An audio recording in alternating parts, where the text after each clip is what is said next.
Martha. How to know if what you are listening to is your divine or your mind? See, there are certain things which have been propagated too much by too many people. Hence, the ideas about spiritual experiences have been created by people into the minds of the people. Listening to self or listening to God or listening to divine voice or listening to divine sound, etc., etc.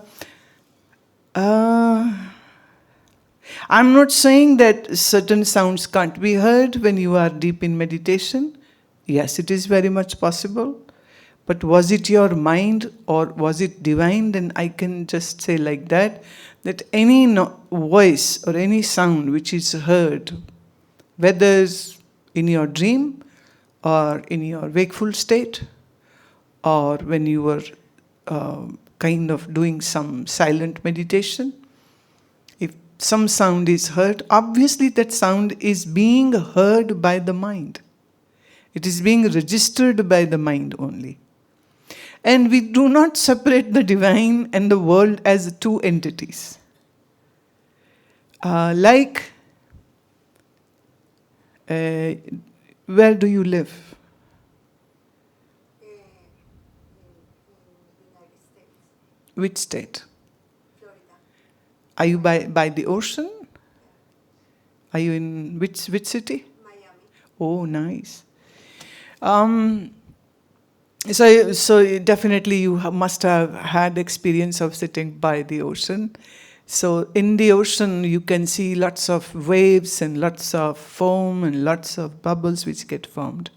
But every wave or foam or big or small bubbles which are formed are actual just formation of the water only. You cannot take out the wave and make it separated from the water. The water has taken the shape of the wave or a bubble or a foam, right? Similarly, I would say the divinity has taken the shape of this whole universe. So for me, everything is divine. Even Martha is divine. So we can't just say that this is not divine and this is divine. Vedantic philosophy and understanding of the East, it is that this whole universe is like a wave or a bubble or a foam of that very same water. So this whole visible world is a projection of your own mind, but actually the existence is of what we in Sanskrit call Sat Chit Anand. Sat means truth, Chit means the ever conscious, and Ananda means ever blissful, and Vyapaka means that which is all-pervasive. So that one existence is there.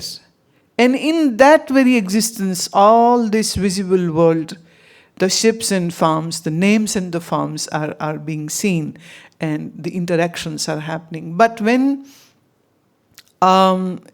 somebody sits down with the quieter mind, then there is a possibility, for example, somewhere you must have heard or read that Om is the divine sound, or maybe Hallelujah is the divine sound, or ABCD whatsoever, right? So in the deep silence at certain point, there is a possibility that your mind begins to feel that hum of that sound. Now, whatever goes in mind comes out of mind. What has not gone in mind will not come out of the mind.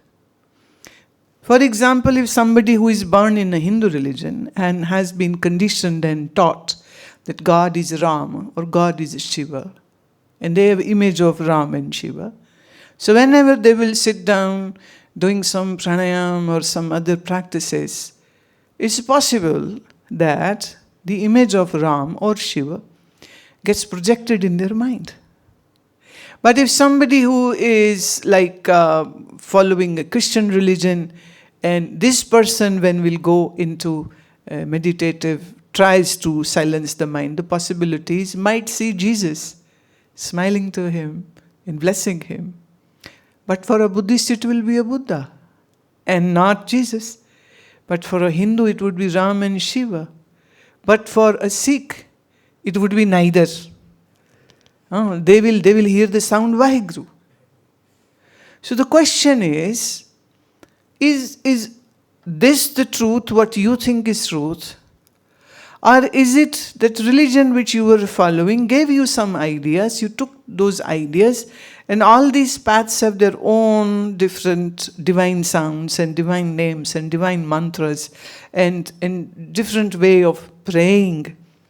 So what is the reality? When I say divinity, then like for a Christian mind, what would be that? It was some angel appeared, a Gabriel appeared, who had a halo on the head, who were wearing white robes. But if it will be a Hindu, then it might be, Shiva appeared, wearing the deer skin and with the trident and with his matted locks and his red, fiery but very compassionate eyes. So the point is that, is the person aware of what the true divinity is?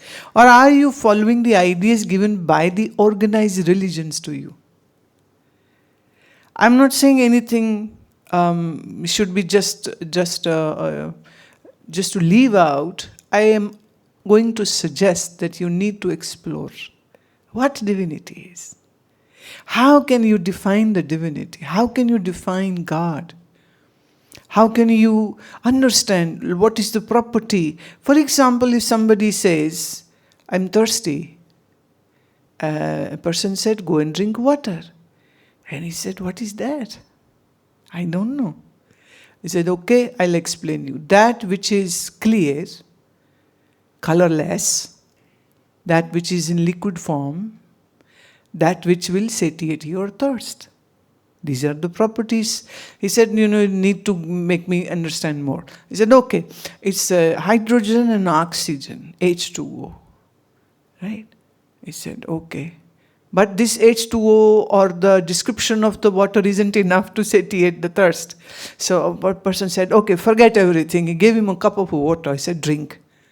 He drank that. He said, well, this is water. He said, now I know what it is.